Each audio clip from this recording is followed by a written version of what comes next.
قرآن کریم معجزہ ہے، اور اس معجزوں کو حاصل کرنے والے جو لوگ ہوتے ہیں جن کو ہم لوگ عالم کہتے ہیں، وہ بڑی قربانیوں کے بعد عالم بنا کرتے ہیں۔ سیکھنے کا جو پروسیس ہے، بچپن سے ہی گھر بار چھوڑ دیا دین سیکھنے کی خاطر، ماں باپ چھوٹے، بھائی بہن چھوٹے، رشتے دار چھوٹے، عزیز و اقارب سب چھوٹے، ان کے پاس جو کام دھندہ ہو وہ بھی چھوڑ دیا۔ ہمیں نہیں چاہیے، ماں باپ کہتے ہیں کام نہیں چاہیے، بس تو پڑھ جائے یہ کافی ہمارے لیے۔ تو وہ بندہ گھر سے نکلتا ہے پڑھنے کے لیے، علم حاصل کرنے کے لیے۔ وہاں پر مدرسے میں کیا فیسلٹی ہے، کیسی ہیں، کسی کو نہیں پرواہ، کسی کو نہیں پرواہ، وہ جانتا ہے اس کے مدرسے کے مدار جانتے ہیں۔ وہ اتنی رات کی نیند قربان کرتا ہے، دن کا سکون قربان کرتا ہے، تب جا کے حفظ کرتا ہے اور قرآن کریم کے علوم حاصل کرتا ہے، قرآن کریم کی طرز پر چلنے کی کوشش کرتا ہے، تب جا کے کہیں عالم بنتا ہے، تب جا کے کہیں عالم بنتا ہے۔ اور واقعی وہ عالم بننے کے باوجود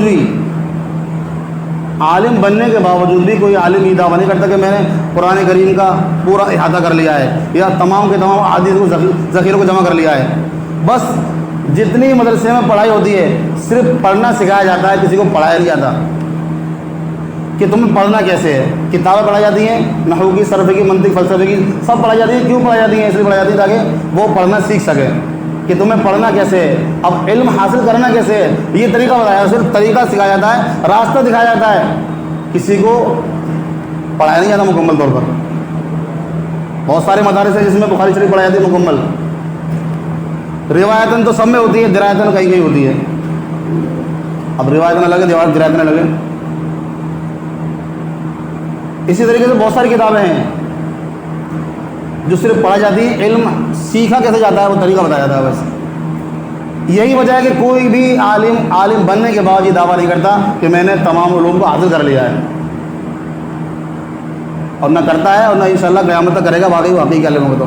تو وہ بات الگ ہے، کوئی ڈھونگی کھڑا ہو جائے اور دعویٰ کرتے کہ میں تو سب کچھ جان چکا ہوں، پھر وہ حدیث کا ذخیرہ جمع کر لے، قرآن کریم کا تفاسیر جمع کر لے، اللہ تعالیٰ سے اتنا دماغ دے دے کہ وہ پھر بعد میں اپنے دماغ کے اوپر پھول جائے اور غبارہ ہو جائے، تکبر میں مبتلا ہو جائے اور نبوت کا دعویٰ کر بیٹھے کہ میں تو میرے پاس نبی کے سارے علوم ہیں، میں تو نبی بن گیا، نعوذ باللہ من ذالک۔ ایسا ہو سکتا ہے؟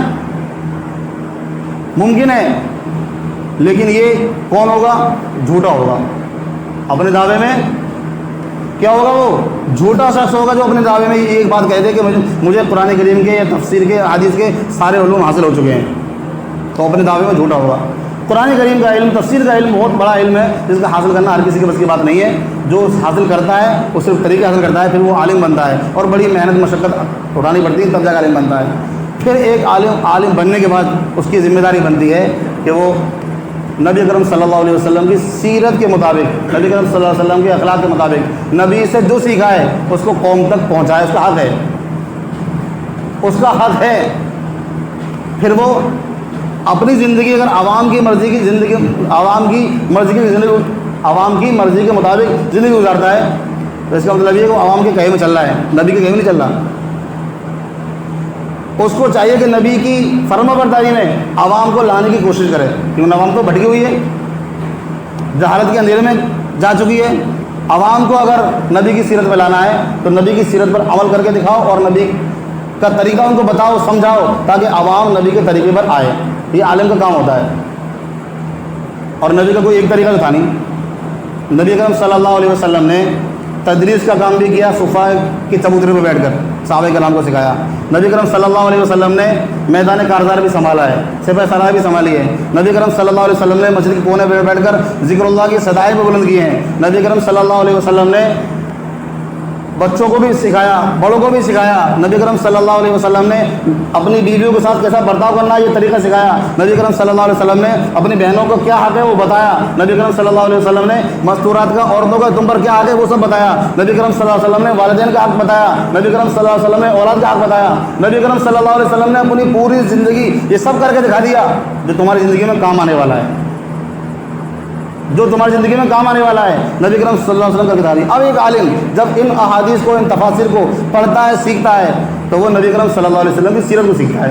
سیکھنے کے بعد اس کو یہ پتہ چلتا ہے کہ میرے معاشرے میں کیا ہے، میں جہاں جی رہا ہوں، جس معاشرے میں رہ رہا ہوں، وہاں پر کیا کمی کیا کوتاہی ہے، اور مجھ کو کیا کرنا چاہیے کہ نبی اکرم صلی اللہ علیہ وسلم کی سیرت کے مطابق قوم آ جائے، نبی کی سیرت پر لوگ آ جائیں۔ اب وہ عالم جانتا ہے، اسی حساب سے چلتا ہے۔ وہ عوام چاہتی ہے کہ بھئی ہماری مرضی کے مطابق امام صاحب یا کوئی مؤذن صاحب یا کوئی عالم صاحب ہماری مرضی کے مطابق چلیں، اگر ہماری مانتے ہیں تو ٹھیک ہے، وہ امام صاحب ہیں ہمارے، اور نہیں مانتے ہیں تو وہ ہمارے امام صاحب، ان کا پتہ صاف کر دو، ان کا حساب کر دو۔ ہمیں ایسے اماموں کی ضرورت نہیں ہے، نہ ایسے عالم کی ضرورت ہے جو ہماری بات نہ سنیں۔ چنانچہ یہ ہو رہا ہے، اور یہ آج سے نہیں ہو رہا، یہ صحابہ کرام کے زمانے سے ہو رہا ہے، صحابہ کرام کے زمانے سے ہو رہا ہے۔ میں ایک واقعے پر اپنی بات ختم کروں گا۔ حضرت سعد بن ابی وقاص رضی اللہ تعالیٰ عنہ بہت بڑے صحابی، جلیل القدر صحابی ہیں۔ ایسے صحابی عشرہ مبشرہ میں سے ہیں جن کو دنیا کے اندر ہی 10 ایسے صحابہ جن کو دنیا کے اندر ہی بشارت مل گئی کہ یہ جنت میں جانے والے ہیں، ان میں سے ایک حضرت سعد بن ابی وقاص رضی اللہ تعالیٰ عنہ۔ اور ان کی فضائل میں بتاتا چلوں کہ ایک ایسے صحابی ہیں، نبی اکرم صلی اللہ علیہ وسلم نے ان کے بارے میں کیسے الفاظ فرمائے۔ ساری دنیا کہتی ہے کہ میرے ماں باپ آپ پر قربان یا رسول اللہ صلی اللہ علیہ وسلم، ساری دنیا کہتی ہے، ساری دنیا، دنیا کے کونے کونے کا رہنے والا کوئی بھی صحابی، کوئی بھی امتی دعویٰ یہ کرتا ہے کہ نبی اکرم صلی اللہ علیہ وسلم آپ پر میرے ماں باپ قربان، فدا کا ابی و امی یا رسول اللہ، یہ دعویٰ کرتا ہے، یہ نعرے لگاتا ہے۔ لیکن ایک وقت ایسا ہے کہ نبی اکرم صلی اللہ علیہ وسلم نے حضرت سعد بن ابی وقاص رضی اللہ تعالیٰ عنہ کو میدان کارزار میں دیکھا کہ اتنی اسپیڈ سے تیر برسا رہے ہیں دشمنوں پر، اتنی اسپیڈ سے تیر برسا رہے ہیں کہ یہ طریقہ آپ کو اتنا پسند آیا، اور فرمانے لگے فدا کا ابی و امی ارمی یا سعد، اے سعد تیر برسا تجھ پر میرے ماں باپ قربان۔ اس طریقہ آپ کو اتنا پسند آیا کہ آپ صلی اللہ علیہ وسلم نے خود فرمایا کہ میرے ماں باپ تجھ پر قربان ہے سعد۔ ساری دنیا دعویٰ کرتی ہے کہ میرے ماں باپ محمد صلی اللہ علیہ وسلم پر قربان، محمد صلی اللہ علیہ وسلم کا فرمان ہے ساری دنیا کے ماں باپ مجھ پر قربان، مجھ محمد پر، اور میرے ماں باپ محمد کے ماں باپ قربان، ارمی یا سعد، اے سعد تیر برسا تجھ پر میرے ماں باپ قربان۔ یہ ایک فضیلت دی رکھی ہے۔ ایسے جلیل القدر صحابی جنہوں نے نبی اکرم صلی اللہ علیہ وسلم کی صحبت میں رکھے نماز سیکھی، نماز کس سے سیکھی؟ نبی اکرم صلی اللہ علیہ وسلم سے۔ جب وہ نماز پڑھاتے ہیں، فتوحات کا زمانہ جب آگے بڑھتا ہے، مصلی سنبھالتے ہیں کوفہ کے اندر، کوفہ کے اندر نماز پڑھا رہے ہیں، تو شکایت پہنچی ہے امیر المؤمنین حضرت عمر بن خطاب رضی اللہ تعالیٰ عنہ کے پاس مدینہ منورہ کہ یہ نماز صحیح نہیں پڑھاتے، عدل انصاف نہیں کرتے، خود جہاد میں نہیں جاتے، دوسروں کو بھیج دیتے ہیں۔ بزدلی ان کے اندر شکایت آ گئی ہے۔ اس طرح کی 2-3 باتیں پرچے میں لے کر کے تحریر کر کے بھیج دی کہ جائیے مدینہ منورہ، اور شکایت پہنچ گئی فاروق اعظم رضی اللہ تعالیٰ عنہ کے پاس، امیر المؤمنین کے پاس شکایت پہنچ گئی۔ جب شکایت پہنچی وہ حیرت میں پڑ گئے، یہ دیکھو جس نے نبی سے نماز سیکھی ہے اس کے بارے میں شکایت کر رہے ہیں۔ کون لوگ کر رہے ہیں؟ جنہوں نے نبی کو دیکھا بھی نہیں ہے، جنہوں نے نبی کو دیکھا بھی نہیں ہے، نبی کی بھنک کرنے لگی، وہ لوگ شکایت کر رہے ہیں کس کے بارے میں؟ جس نے نبی سے نماز سیکھی ہے اس کے بارے میں۔ امیر المؤمنین رضی اللہ تعالیٰ عنہ نے فوراً ان کو معزول کیا، شکایت چونکہ آ چکی ہے، اور 2 صحابہ بھیجے، 2 آدمی بھیجے کہ جاؤ چیک کر کے آؤ حقیقت کیا ہے اس بات کی۔ زید بن ارقم، عبداللہ بن ارقم اور محمد بن مسلمہ، 2 صحابی گئے۔ 2 صحابہ جب وہاں پہنچتے ہیں کوفہ کے اندر، تمام مساجدوں میں جائزہ لیتے ہیں، جاتے ہیں پوچھتے ہیں سعد بن وقاص رضی اللہ تعالیٰ کیسے آدمی ہیں؟ کسی نے بھی کوئی کمی نہیں بتائی، کسی نے بھی کوئی کمی نہیں بتائی۔ جب بنو عبس کی مسجد میں پہنچتے ہیں تو وہاں پر پوری مسجد خاموش ہے کہ سب کہہ رہے ہیں واہ واہ بہت بڑی آدمی ہے۔ ایک شخص کھڑا ہوا، اسامہ بن قتادہ اس کا نام ہے، وہ کھڑا ہوا اور کہنے لگا ہاں یہ ایسے ہیں، ان کے اندر کمی ہے، یہ نماز صحیح نہیں پڑھاتے اور جہاد میں نہیں جاتے اور مال غنیمت کو اچھی طرح تقسیم نہیں کرتے، انصاف نہیں کرتے۔ امیر المؤمنین رضی اللہ تعالیٰ کی شکایت کی جو کارروائی بھی تھی، اس کارروائی پہ 2 آدمی جو کارروائی لینے کے لیے آئے تھے، ان 2 آدمی جب کارروائی لے رہے ہیں، وہ امیر المؤمنین کے سامنے انہوں نے بھیجے وہ آدمی ہیں اور دونوں کارروائی لے رہے ہیں۔ اس وقت میں جو امام صاحب ہیں حضرت سعد بن ابی وقاص رضی اللہ تعالیٰ عنہ موجود ہیں رضی اللہ تعالیٰ عنہ، حضرت سعد بن وقاص رضی اللہ تعالیٰ عنہ کے دل سے یہ کلمات نکلتے ہیں، وہ زبان پہ آ جاتے ہیں، اور ان کے لیے 3 بد دعائیں نکلتی ہیں۔ انہوں نے 3 باتیں بکی تھی کہ جہاد میں نہیں جاتے، ناانصافی کرتے ہیں، نماز نہیں پڑھاتے۔ صحابی رسول صلی اللہ علیہ وسلم نے 3 بد دعائیں دی کہ اللہ تعالیٰ تیری عمر لمبی کر دے، اللہ تعالیٰ تیری عمر لمبی کر دے۔ دوسری بد دعا یہ دی تھی تجھے تنگی کا شکار کر دے، اور تیسری بد دعا یہ دی تھی تجھے بدکاری میں مبتلا کر دے، تجھ سے نیک کام کرنے کی توفیق چھین لے، گویا کہ سمجھیے برائیوں میں مبتلا کر دے۔ تینوں بد دعائیں ان جو صحابی تھے سعد بن وقاص رضی اللہ تعالیٰ عنہ، وہ مستجاب الدعوات تھے، یعنی ان کی جو دعا زبان سے نکلے اللہ تبارک و تعالیٰ کے دربار میں فوراً قبول۔ ایسے آدمی 3 بد دعائیں کی، تینوں قبول ہو گئی۔ چونکہ نظام تھا دنیا کا، اس وقت میں کیا ہوا، امام کے خلاف کارروائی کی گئی، امام کے خلاف سازش رچی گئی، ایک آدمی نے شکایت کی تھی صرف، اور شکایت قبول کر لی گئی۔ امیر المومنین نے فوراً فیصلہ کیا امام کو معذور کر دیا، ہٹا دیا گیا مسئلے سے۔